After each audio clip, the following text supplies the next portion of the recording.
दीवाना प्रभु जी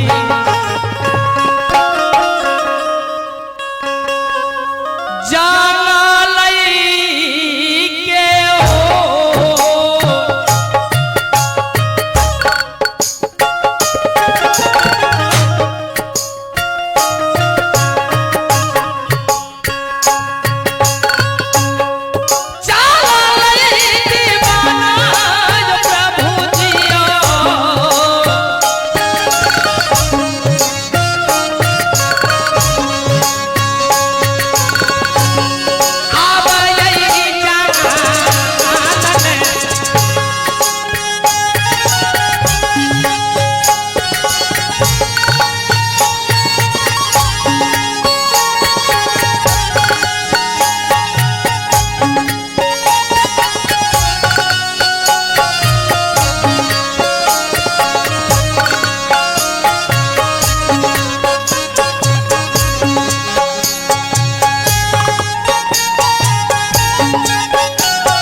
क्या था? अब तब बुढ़ापा हो चुका हूँ, थक जाता हूँ, चलते चलते परेशान हो जाता हूँ। अब ये आप जान लीजिए कि मेरा कहाँ घर है और क्या मेरा नाम है और क्या मेरा काम है, काम है, काम है।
और मेरा ही नाम करता है मामा महल सिक्रेटरी साहब साहब साहब। क्यों नहीं? और मेरे पास एक ही पुत्र है जिसका नाम है अभय कुमार। एक दिन की बात है, मैं तो अब बुढ़ापा हो चुका हूं ना, मैंने सोचा कि कम से कम अपने बेटे का अभय कुमार का शादी कर दूंगा। कहीं से आऊंगा तो मेरा बहू मेरे लिए कम से कम एक लोटा पानी तो देगा। इसी सोच में मैंने अपने बहू की तलाश में चला गया। जैसे मैंने पहुंचा, मुझे एक सुंदर सी नारी मिली। मैंने सोचा बहुत बढ़िया है, बहुत खूबसूरत है, मैं चाहता हूं अगर यही मेरी बहू रानी बन जाए, कम से कम मुझे भोजन तो मिलेगा। मेरा मन बहुत खुश हो गया। फिर मैंने उस लड़की को वहां से लेकर के अपने घर को चल। उसके बाद किला महबा में मेरा बहन रहती है रानी देवी। वीर जैसा सिंह मेरा सगा जीजा है, जीजा है जीजा। क्यों नहीं? कायर को मैं तो गाली देता हूं, गाली देता हूं कायर को। रिश्ता में मेरा भांजा लगता है, भांजा। जिस दिन मेरा चांगुल से उसने लड़की छीना, मैंने उसी दिन उससे वचन दिया, ए रुदाल, अगर तुम्हारे घर पर मैं भट्टा बैगन न रखवा दूं तो मेरा ही नाम मामा महल सिक्रेटरी साहब।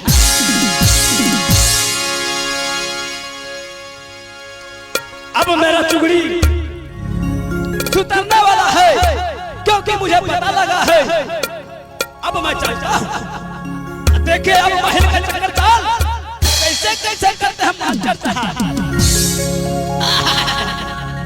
वाह!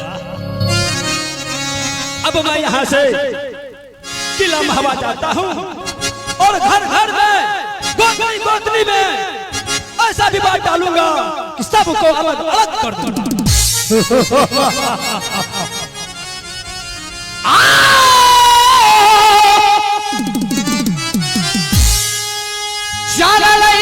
दीवाना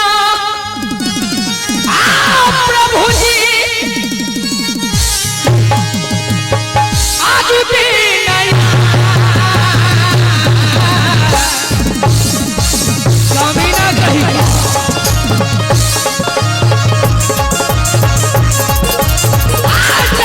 दीवाना प्रभु जी अब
हाँ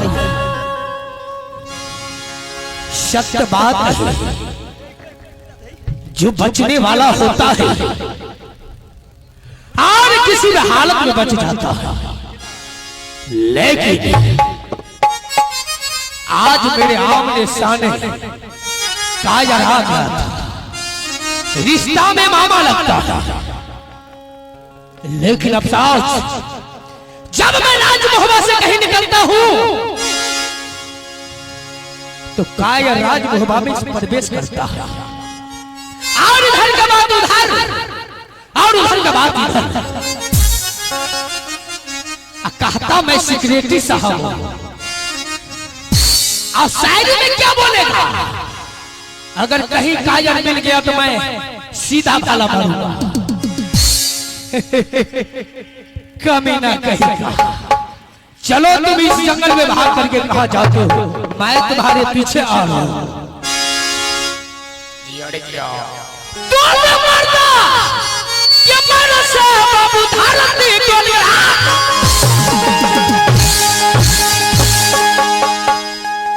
बाबू यो चंद्रमा जब छुपी गए आकाश, जब रुदल के मर से कोई नहीं बचले।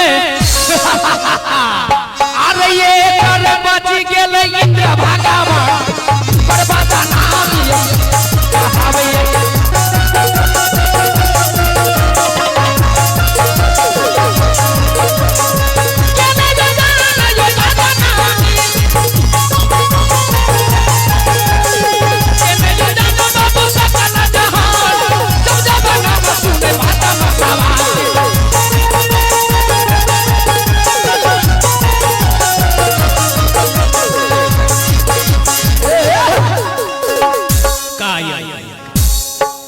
मास्टर साहब, मैं जब इसका नाम सुनता हूँ तो मेरा धड़िया में पेशाब होने लगता है। हाय दैया, उसके सामने अब कभी नहीं जाता, काया के सामने मैं कदापि कहीं नहीं जाऊंगा, उससे छुप छुप के जाऊंगा मैं।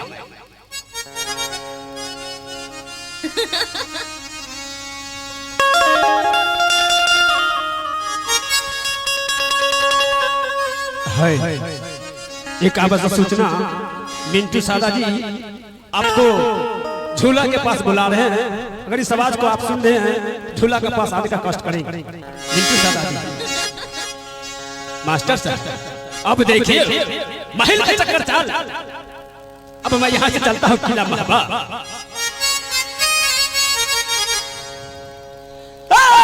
हर बार जाता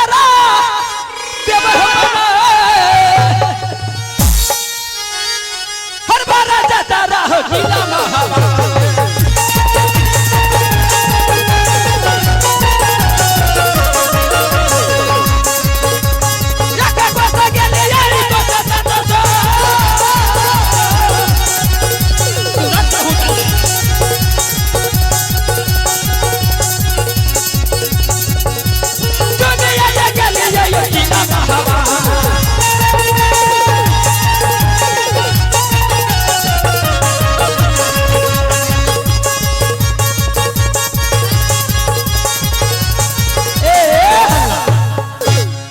मास्टर साहब क्या पता, अब तो मेरा चौथापन बीत रहा है। चलते चलते परेशान हो जाता हूँ, थक जाता हूँ। लग रहा है यही है किला महबा। अरे वाह,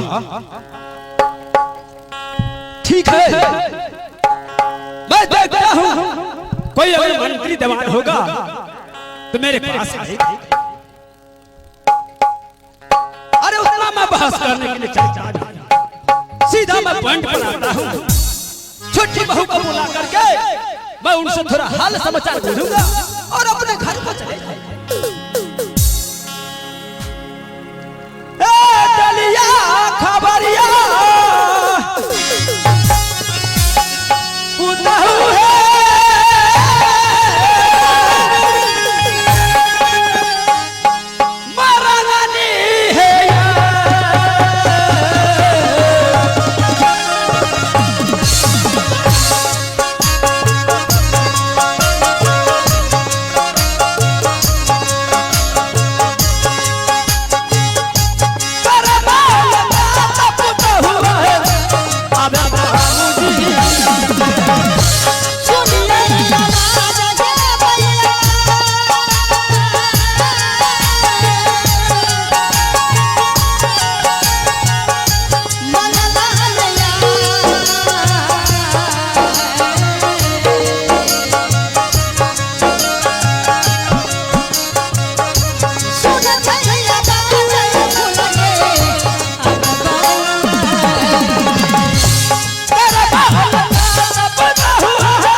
आखिर तेरा पुतहू रानी है, क्यों नहीं? क्या आज मेरे मामू जी मेरे दरबार पर 12 बरस की बात पधारे हैं? ऐसी कौन सी बात है और क्या खबर लेकर के आए हैं? ठीक है, सारे कहानी मैं मामू से पूछूंगी आज। दासोला चोरी है सासू दिया मेरी पुतहू रानी पारी पारी ना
हाँ मामू जी।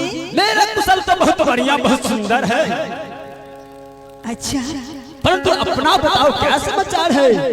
मेरी भी कुशल बहुत अच्छी है मामू जी। क्यों नहीं, रहना चाहिए, रहना चाहिए। लेकिन एक बात पूछूं मामू जी? क्या बात? आज 12 बरस के बाद मेरे दरबार पर आए हैं मामू जी। पुतहू रानी ऐसी कौन सी खबर लेकर के आए हैं मामू जी? वही तो मैं खबर देने के लिए आया हूँ। कैसा खबर है मामू जी? मैंने जैसे निकला मोरंग राज और उधर से मैं लौटते आ रहा था। अच्छा, रास्ते में मैंने देखा कि तुम्हारे दरवाजे पर बहुत सारा भीड़ लगा हुआ था। क्या मेरे दरबार पर? हाँ, यानी कि मेरे समझी साहब के दरवाजे पर। क्या हुआ था मामू जी? मैंने सोचा आखिर क्या हुआ। मैंने दौड़ते दौड़ते अपने समझी साहब के दरवाजे पर पहुंचा। जैसे मैंने समझी साहब के दरवाजे पर पहुंचे तो तुम्हारी माँ जानती हो क्या? तुम्हारी मम्मी क्या बोल रही थी जानती हो? क्या बोले थे मामू जी? सिर्फ तुम्हारे ही नाम ले रही थी। क्या मेरी माँ मेरी नाम ले रही थी? हाँ हाँ, फूला जल्दी आओ, मैं अब बचने वाली नहीं हूँ। क्या मेरी माँ बचने वाली नहीं है मामू जी? हाँ, बहुत सख्त बीमार है। नहीं मामू जी, आप झूठ बोलते हैं। नहीं नहीं नहीं पुतहू रानी, मुझे आपका बात का विश्वास नहीं होते हैं मामू जी। पुतहू रानी, मैं अब चुगली का व्यापारी करने के लिए छोड़ दिया। अब क्योंकि मैं तो बुढ़ापा हो चुका हूँ ना, थक जाता हूँ। चुगली अब क्या करूँगा कर करके। ठीक है मामू जी, उसके बाद क्या हुआ मामू जी? अगर तुम उससे मिलने के लिए चाहती हो, शीघ्र ही अपने मायके चले जाओ और अपनी माँ की भेंट कर लो। हाँ मामू जी, मैं बस जाऊंगी अपनी माँ को देखने के लिए। लेकिन पुतहू रानी, एक बात है मामू जी। हाँ, स्वामी जी तो वन बबड़ी जंगल में शिकार खेल रहे हैं। क्यों नहीं? मैं जाऊं तो जाऊं, किसके साथ जाऊंगी मामू जी? वही तो मैं बता रहा हूँ। हाँ मामू जी। पुतहू रानी, मेरे बातों को गौर से सुनो। बोलिए मामू जी। तुम्हारे बड़ी गोतनी का लाडला इंदल कुमार इंदल बेटा? हाँ हाँ मामू जी। उसी को साथ कर लो और अपने मायके के चले जाओ।